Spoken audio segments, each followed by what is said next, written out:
Create their houses, they dress up in like western cowboy style clothing, and the whole city just goes like pancake breakfast crazy. Why is this giving Texas vibes? Like 100%, nothing less. Ancestors came to Texas. Right. And the pancakes, all right, we know about the syrup, so I'm pretty sure that's why the pancakes is a big deal. Yeah. But everything else is just giving like the Texas, from the hats to the horses to the boots. I don't know. I never really thought of Canada as being like cowboys.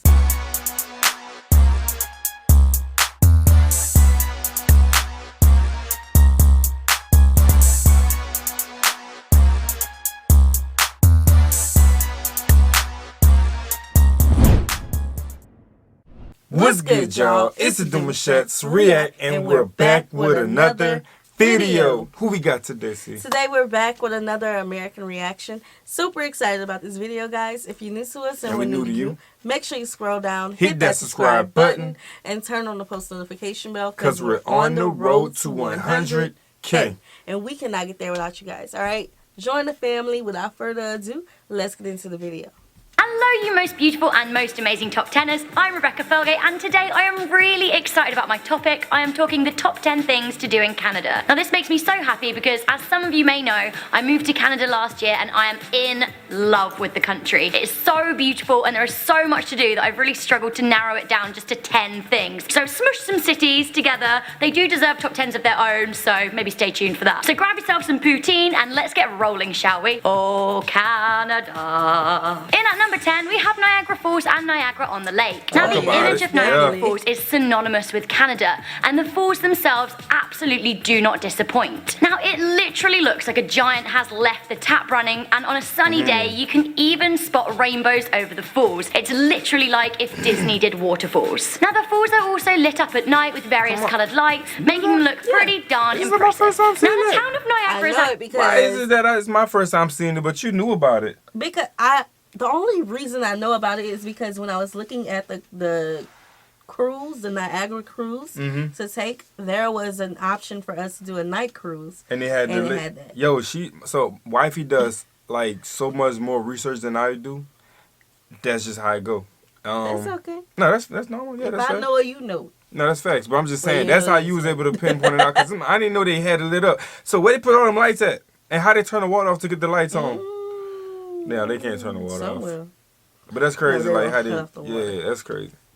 That is tough. A bit of a weird one. If you're into theme parks and like haunted houses, then this place is absolutely for you. There are also a number of casinos if you're feeling lucky. Also nearby, there is an absolutely beautiful town called Niagara on the Lake, which is very quaint. It's really pretty. It's got lovely architecture and lots of nice bistros to eat in. Again, nearby, we also have wine country, and in the summer, you can enjoy tastings in vineyards. Sure can. Cheers. In at number 9, we have the East Coast cities. So I'm talking Toronto, Montreal, and Quebec City. Now, if I'd listed them individually, then we would be losing precious points on this list. Now, Toronto is my city right here, and I absolutely love it. We've got the CN Tower, we've got the beautiful Toronto Islands, and we've got like craft beer aplenty, we've got sport, we've got theatre, we've got music, we've got parks, we've got streetcars, and joy. So much joy. So come visit us here in Toronto. Yes, do. Reachable by car, we also have Quebec City, which is absolutely stunning in the summer and the fall, with all of the fall colours being a major attraction. We also have Montreal, which is a definite foodie haven. Now, the city has the St. Lawrence River, Habitat 67, the Biodome, Montreal, and Schwartz's Delicatessen, which, by the way, did you know is owned by Celine Dion? Who knew? So I would love to do top 10s about each of these cities, so fingers crossed. Meanwhile, you can check out Dani's top 10 facts about the CN Tower. Why not? So while you are on the East Coast, you absolutely need to check out Canada's #1 baseball team, the one and only Blue Jays. That's right, at number 8, we have watch a Blue Jays game in Toronto. Now, these days the Jays are pretty good, and they are the only MLB team in Canada. Now, coming from England, where we don't have baseball, seeing a Jays game at the Rogers was insane. The spirit of Toronto absolutely comes alive when the Jays play, and everyone gets behind the team. Tickets are also quite reasonable if you want to sit way up high. You can also enjoy a nice ice-cold beer and hot dog while you watch. Go Jays, go! So moving away from the East Coast for a sec, Canada is an absolutely huge country. So huge. You'd be lucky if you could do all of the things on this list, because you actually would need to like fly fly between some of the locations. Now there's roughly 4,300 kilometers between Toronto and the next place on this list. It would take you 5 hours in a plane and almost 2 days of non-stop driving. That's right, in at number 7 we have Vancouver and the Vancouver Islands. Oh yeah. Vancouver is in British Columbia on the west It'll coast be of worth it, Canada. though. It's a city rather like Toronto in its hipsterness, but is surrounded by mountains. So you've got Stanley Park, Gastown, the Seawall, Vancouver Island. It is amazing. Again, you have your usual city treats like a good music scene and good bars. There's also a pretty impressive suspension bridge and Science World. Side note, when Dani moved to Canada, he worked chopping wood in a place called Bella Bella just a couple of hours away from Vancouver. So there we go. Anyway, while you guys are over in BC, if it is the right season, then you should Hold on, we've been hearing some things about Vancouver now, but I didn't know nothing about the Science World. I think that would be a cool place to take the kids. Hopefully, it's appropriate. Because I'm pretty sometimes sure it things is. be going different ways. Different Yeah, directions. but the question is, can we muscle through the time gap of having to get there? Because I think she said 5 hours to 2 hours. In the plane, 5 on in the plane, and 2 on a. 2 days What was of this? driving. 2 days of nonstop. driving. Yeah, that's ugh. Yeah, that would just be a place where we'd be like, we would have to say, oh, we're going to Vancouver. Yeah, Not we're going to Vancouver, then Toronto. No, we ain't doing that. So that's definitely a spot that we'll definitely have to check out, especially with the kids. Like you mentioned, it has to be family friendly. I would hope so. Yeah, you know what I'm Science saying? World. We Science love World that. sounds dope. Like, Yeah. let's get it. absolutely do the next thing on our top 10 list, and that is ski in Whistler. So I'll do Whistler that. has some of the best skiing in the world, from numerous runs, truly epic scenery. A trip to Whistler is the ultimate ski experience. Also, Skiing is not bad. Would you try skiing? It's a little scary. You've for a done person rollerblading, so I feel like it couldn't get that crazy. a long time ago, though. It's like learning it all over again. Right. Yeah. I don't know. I guess in my head, I see these videos, and so all I think about is when people fall and hit things and can't stop. So that's what's in my head. Yeah, I feel that.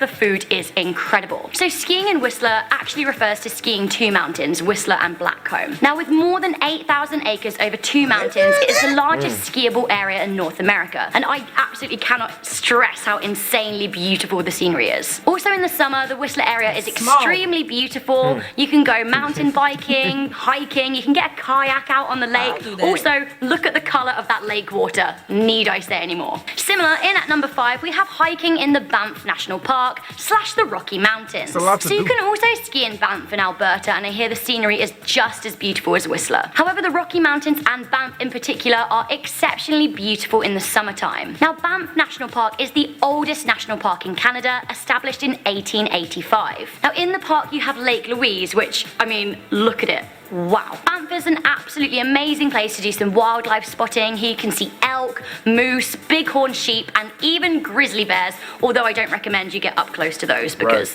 Right. Now, I for one would absolutely love to go camping in Banff, and camping amongst nature is like a really true Canadian experience. Why not also do some portaging? I like the word. It's also fun. We have the Calgary Stampede. Now, the Calgary Stampede is an annual rodeo held every July, and it is huge. Now, it calls itself the greatest outdoor show on earth, and to be fair, it is pretty massive. This thing lasts 10 whole days. As well as rodeos, there's chuck wagon racing, there are concerts, a parade, stage shows, and all kinds of crazy things. sounds Now, like the Texas. city literally I know, comes right? alive, taking on a The party Longhorns. atmosphere during the Stampede. People decorate their 10 houses, they days? dress up in like Western cowboy style clothing, and the whole city Why just is- goes like pancake breakfast crazy. Why is this giving Texas vibes? Like 100%, this nothing less. giving ancestors came to Texas.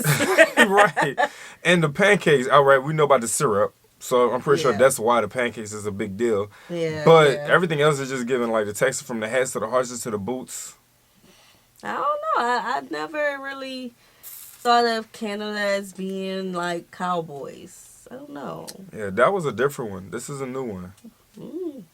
and barbecue mad. This could be an absolutely perfect opportunity for you to try some pancakes with mixed atmosphere during the Stampede. People decorate their houses, they dress up in like Western cowboy style clothing, and the whole city just goes like pancake breakfast crazy and barbecue mad. This could be an absolutely perfect opportunity for you to try some pancakes with maple syrup and pea meal bacon. Yum. Oh my god, I'm also told that it's free, so go there. I'll be there. In at number 3, we have Fogo Island, iceberg and whale watching. Now every spring, iceberg look season cold, though. hits, and an excellent place to experience this is Fogo Island, which is just off the northern coast of Newfoundland Newfoundland in northern Canada. Now from the island, you can watch icebergs literally float by before your very eyes. You can also take a trip around the Change Islands where you'll be able to spot humpback whales, dolphins, and all kinds of birds. Now on top of that, Fogo Island is a photographer's paradise with cute fisherman huts and like lots of nice colourful houses. It looks incredible. In at number 2, we have watch a hockey game. Now I don't need to tell you that Canada is hockey mad. We've got the Montreal Canadiens, we've got Toronto Maple Leafs,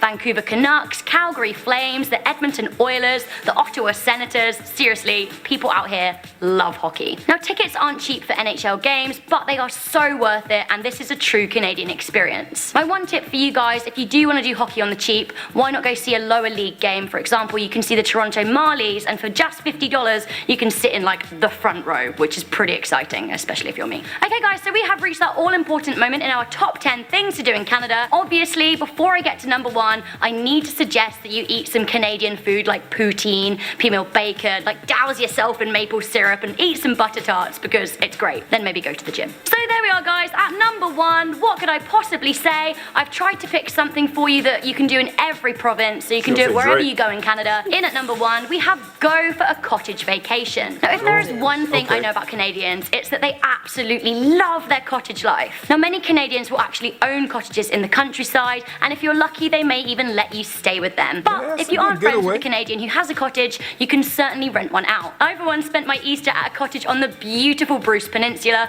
You can actually see it for yourself on my vlog channel, and it was incredible. Now there are cottages all across Canada, and the best place to stay is probably somewhere on a lake so you can enjoy some kayaking and water sports in the summer. Most have like barbecues outside, and they're huge, they're lovely, they'll have big yards. That said, they're also excellent in the winter. Many cottages have log fires and plenty of hiking trails nearby, and really, hiking through the countryside is the best way to see and experience Canada. So one more round of Oh Canada from me here. I'm pretty excited. That was the top 10 things to do in Canada. That's giving me what you call that? Not summer camp, like you know how the kids go to summer camp in the ties and stuff, and they have the big old trampoline, Boy Scouts, the big trampoline in the water and everything. Well, it's like it's so family oriented. The cottages is dope. I think that's a cool event right there. I think so as well. This was a cool video. Yes, sir. I'm just ready for the food tour. I'm ready for Niagara Falls. I'm ready to go to the Underground Railroad museums. We coming. Nah, it's C telling me that she was looking up the tickets to see how much it is to go by the Niagara Falls on the boat. Yeah, I feel like I spoiled it. Get into the rain. Well, I know you like to do surprises. Yeah, I know you like to do surprises, but I feel like I just kind of spoiled it. They don't know when we coming. So. Well, for you, I feel like that would have been a surprise for me. You today, because I didn't know you was looking that up, and I didn't even know they had the whole light thing going. Like, that's different. That's really different. You're so romantic. That's only one thing, though. You're romantic. It's only one thing. The kids will love it. We gotta get in raincoats and things. So it's gonna be fun. Yeah, put on their little boots. Yeah. We have a lot planned for the summer and the end of this year. Super excited. Make sure you're following our family channel so that you can be along for our vlogging journey. 100%. Yeah, so we hope you guys enjoyed this video with us. Like this video, subscribe, turn on the post notification bell. Our super thanks is enabled, as well as our request link is in the description box below for you to send in all of your reaction requests. We'll see you soon. Peace.